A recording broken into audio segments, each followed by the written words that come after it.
75 वर्षीय king Charles तृतीय यांना नुकतंच कर्करोग झाल्याची माहिती ब्रिटनच्या बकिंगहॅम राजघराण्यातील प्रवक्त्याने दिली आहे। प्रोस्टेट ग्रंथी संदर्भामधील समस्येची तपासणी करताना त्यांना कर्करोग असल्याचं निदान झालं।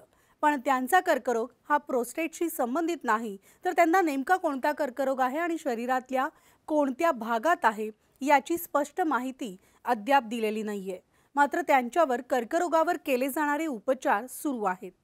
दरम्यान किंग चार्ल्स लवकरच आपलं राजकीय कामकाज पुन्हा सुरू करतील, परंतु काही काळासाठी राजकीय कार्यक्रमांपासून ते दूर राहणार आहेत आणि त्यांच्या जागी राजघराण्यामधील इतर ज्येष्ठ सदस्य त्यांचं कर्तव्य बजावतील, अशी माहिती राजघराण्यातल्या प्रवक्त्याने दिली आहे। 8 सप्टेंबर 2022 मध्ये चार्ल्स यांच्या मातोश्री राणी एलिझाबेथ द्वितीय यांच्या निधनानंतर 6 मे 2023 रोजी ब्रिटनचे राजे ही पदवी त्यांनी धारण केली। ब्रिटनच्या सिंहासनावर बसणारे 75 वर्षीय राजे चार्ल्स हे तिसरे सगळ्यात वयोवृद्ध ब्रिटिश सम्राट आहेत। आमचा हा व्हिडिओ तुम्हाला कसा वाटला कमेंट बॉक्समध्ये जरूर कळवा।